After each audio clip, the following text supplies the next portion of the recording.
வணக்கம் ஃப்ரெண்ட்ஸ். நீங்கள் வீடியோவில் பார்க்க போகிறது பார்த்தீங்கன்னா ஜென்னர் டயோட். லாஸ்ட் வீடியோவில் டயோட்னா என்னங்கிறத பற்றி எக்ஸ்பிளைன் பண்ணியிருந்தேன். இன்றைக்கி ஜென்னர் டயோட்னா என்னங்கிறத பார்ப்போம். ஃபஸ்ட்டு பார்த்திங்க அப்படின்னா அதோட சிம்பிள் பார்த்திங்கன்னா இது வந்து டயோடை பற்றி நான் ஆல்ரெடி எக்ஸ்பிளைன் பண்ணது திரும்ப ஒரு தடவை ரீகேப் பண்ணுறேன். ஆனோட் சைட்லேருந்து கேத்தோட் சைடுக்கு பார்த்திங்கன்னா உங்களுக்கு எலக்ட்ரான் ஃப்ளோ வந்து இருக்கும்.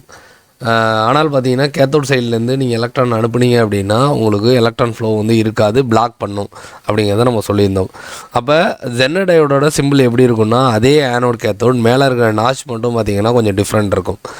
நீங்கள் இந்த சிம்பிள் பார்த்தீங்க அப்படின்னா ஜென்னர் டயோடுங்கிறத கன்ஃபார்ம் பண்ணிங்க. இதுலேயும் ஆனோட் கேத்தோட்னு ரெண்டே பின்னு தான். இதுக்கும் பார்த்தீங்க அப்படின்னா பொலாரிட்டி இருக்குது. எப்படி டயோடை வந்து நீங்கள் பொலாரிட்டி பார்த்து வைப்பீங்களோ அதுமாரி ஜென்னர் டயோடையும் நீங்கள் பொலாரிட்டி பார்த்து தான் வைக்கணும். ப்ளஸ் மைனஸ் கரெக்டாக இருக்கான்னு பார்க்கணும். இப்போ இதுவும் பார்த்திங்க அப்படின்னா ஆனோட்லேருந்து கேத்தோடுக்கு பார்த்திங்க அப்படின்னா எலக்ட்ரானை ட்ராவல் பண்ணும். அப்போ வந்து நம்ம டயோட் மாதிரி தானே ஆக்ட் ஆகுது. அப்போ இதோட அது என்ன பெஸ்ட் அப்படின்னா இதோட கேரக்டர், இதில் வந்து ஒரே ஒரு கேரக்டர் தான் இருக்குது டயோட். ஒன்று ஃபார்வர்ட் பயஸில் அனுப்பும். நீங்கள் ரிவர்ஸில் அனுப்புனீங்க அப்படின்னா அதோட பிரேக் டவுன் வோல்டேஜ்னு ஒன்று இருக்குது, 7 வோல்டு. நான் எக்ஸாம்பிளுக்கு சொல்கிறேன். அப்போ பிரேக் டவுன் வோல்டேஜ் 7 அப்படின்னா நீங்கள் 7 தாண்டும் போது இது ஆப்போசிட்டில் உங்களுக்கு ட்ராவல் பண்ண ஆரம்பிச்சிடும். அதாவது டயோடு வந்து உங்களுக்கு பிரேக் டவுன் ஆகிடும். ஆனால் உங்களுக்கு ஜென்னர் டயோடில் அடிஷ்னலாக ஒரு ப்ராப்பர்ட்டி இருக்குது. என்ன அப்படின்னா ஜென்னர் வோல்டேஜ். இந்த ஜென்னர் வோல்டேஜ் வந்த பிறகு என்ன பண்ணும் அப்படின்னா எக்ஸஸாக இருக்கிற வோல்டேஜை தான் வழியாக இது பைபாஸ் பண்ண ஆரம்பிச்சிடும். அதாவது பிரேக் டவுன் வோல்டேஜ் வரைக்கும் இடையில உள்ள அந்த 2 வோல்ட்டை அது தான் வழியாக வந்து பைபாஸ் பண்ணுறது மூலமாக உங்களுக்கு வோல்டேஜ் ரெகுலேட் கிடைக்கும். அதாவது 5 வோல்ட் போக வேண்டிய இடத்துல 6 வோல்ட்டை கொடுத்துட்டு ஜென்னர் டயோட் போட்டிருந்தீங்க அப்படின்னா அங்கே உங்களுக்கு 5 வோல்ட்டு தான் போகும். 1 வோல்ட்டை தான் வழியாக அது என்ன பண்ணும் அப்படின்னா கிரவுண்ட் பண்ணும். இதை உங்களுக்கு சின்ன எக்ஸாம்பிள் மூலமாக சொல்கிறேன். இப்போ ஃபஸ்ட்டு பார்த்தீங்கன்னா ஒரு ஜென்னர் டயோட நான் வந்து பிக்சர் வச்சுருக்கேன். இதில் வந்து இந்த வளையம் இருக்கிற சைடு பார்த்தீங்க அப்படின்னா கேத்தோட். இது போர்டில் உள்ள ஒரு ஜென்னர் டயோட். இதுலேயும் ஸ்ட்ரைக் இருக்கிற சைடு பார்த்தீங்க அப்படின்னா கேத்தோட்.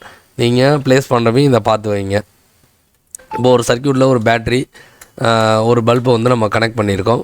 இதில் உங்களுக்கு ரெசிஸ்டரை கனெக்ட் பண்ணி கரண்ட்டை லிமிட் பண்ணுறோம். கெப்பாசிட்டரை கனெக்ட் பண்ணி உங்களுக்கு வோல்டேஜை ஃபில்ட்ரு பண்ணுறோம். காயில் கனெக்ட் பண்ணி உங்களுக்கு கரண்ட்டை வந்து ஃபில்ட்ரு பண்ணுறோம். அப்படிங்கும்போது உங்களுக்கு ப்ரொடக்ஷனுக்கு என்ன சர்க்யூட் இருக்குது அப்படின்னா நம்ம நார்மலாக வந்து டயோடு யூஸ் பண்ணுவோம். இந்த டயோடுக்கு பதிலாக நான் ஜென்னர் டயோடு யூஸ் பண்ணால் என்ன பெனிஃபிட் அப்படிங்கிறத இங்கே பார்க்கலாம். இந்த ஜென்னர் டயோட இதுலேயும் கேத்தோட ஆனோட 2 இருக்குது. இதோட reverse breakdown voltage 7, zener voltage 5. அதாவது இந்த பல்பு வந்து 5 வோல்ட்டில் எரியும். அதனால் நான் 5 வோல்ட்டே வந்து ஜென்னரை போட்டுக்கிறேன். ப்ளஸ் பார்த்திங்கன்னா இது 8 வோல்ட்டில் பிரேக் டவுன் ஆகும். அதனால நான் 7 வோல்ட், அதோட 1 வோல்ட்டு கம்மியாக இருக்கிற மாதிரி நான் ஒரு ஜென்னரை வந்து நான் பிளான் பண்ணுறேன்.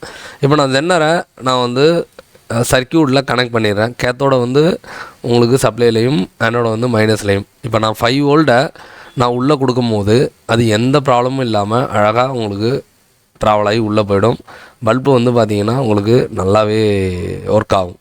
இப்போ நான் 5 வோல்ட்டுக்கு பதிலாக நான் 6 வோல்ட்டு கொடுக்கும்போது நம்ம 5 வோல்ட்டு கொடுக்க வேண்டிய இடத்துல 6 வோல்ட்டு கொடுக்குறோம் அப்படின்னா டயோட் போட்டிருந்தா இந்த 6 வோல்ட் நேராக உங்கள் பல்புக்கே போகும். ஆனால் ஜென்னர் டயோட் போட்டிருக்கப்ப என்ன நடக்கும் அப்படின்னா இந்த 5 வோல்ட்டு மட்டும்தான் உங்களுக்கு போகும். அந்த 1 வோல்ட்டை இது கிரவுண்ட் பண்ணிடும். அப்படிங்கும்போது உங்களுக்கு ஒரு ரெகுலேட்டட் வோல்டேஜ் வந்து கிடச்சிக்கிட்டே இருக்கும்.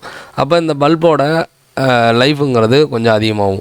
இப்போ உங்களுக்கு 7 வோல்ட் உங்களுக்கு லைனுக்குள்ளே வந்துடுது அப்படின்னா நம்ம டயோடு எப்படி பிரேக் டவுன் ஆகுமோ அதே மாதிரி இதுவும் பிரேக் டவுன் ஆகிடும். அதனால் உங்களுக்கு மொத்த கரண்ட்டும் இது வழியாக ட்ராவல் ஆகிறதுனால பல்பு வந்து ப்ரொடக்ட் ஆகிடும். இதுதான் ஆக்சுவலாக நம்ம டயோடில் பார்த்தது. டயோடை விட ஜென்னர் டயோடு போடும்போது என்னென்னா நமக்கு வோல்டேஜ் ரெகுலேட் பண்ணி கிடைக்கும். அதனால் நமக்கு என்னென்னா டயோடை விட ஜென்னர் டயோடோட காஸ்ட்டும் அதிகம். அதேமாரி அந்த ரெகுலேட் பண்ணுறதுனால அதோட குவாலிட்டியும் பார்த்திங்க அப்படின்னா டயோடு போட வேண்டிய இடத்துல ஜென்னர் டயோடு போடும்போது நமக்கு இன்னும் ஒரு அடிஷ்னல் ப்ராப்பர்ட்டி வந்து கிடைக்கும். அப்போ ரெகுலேட் பண்ணி தான் ஆகணுங்கிற கட்டாயமாக வர்ற இடத்துல போர்டில் கண்டிப்பாக ஜென்னர் டயோடு போட்டுருவாங்க. இப்போ எப்படி மெஷர் பண்ணுறதுங்கிறத நெக்ஸ்ட் வர வீடியோவில் பார்ப்போம். டயோடும் ஜென்னர் டயோடும் ஒரே மாதிரி தான் மெஷர் பண்ணணும். அதை அண்டர்ஸ்டாண்ட் பண்ணிங்க. இப்போ நம்ம பேசிக் எலக்ட்ரானிக்ஸில் almost resistor, capacitor, inductor, diode, zener diode முடிச்சிருக்கோம். இதுதான் உங்கள் போர்டில் உள்ள பெரும்பாலான காம்பனண்ட் இதில் தான் இருக்கும். இதை நீங்கள் கிளியராக தெரிஞ்சாலே உங்களுக்கு என்னென்னா போர்டை அண்டர்ஸ்டாண்ட் பண்ணுறதுக்கு ரொம்பவே ஈஸியாக இருக்கும். நம்ம வீடியோ வந்து மிஸ் பண்ணாமல் இருக்க சேனலை வந்து மறக்காமல் சப்ஸ்கிரைப் பண்ணிங்க. உங்களுக்கு மொபைல் ட்ரைனிங் தேவைப்பட்டுச்சுன்னா ஸ்க்ரீனில் இருக்க நம்பரை காண்டாக்ட் பண்ணுங்கள். Thanks friends.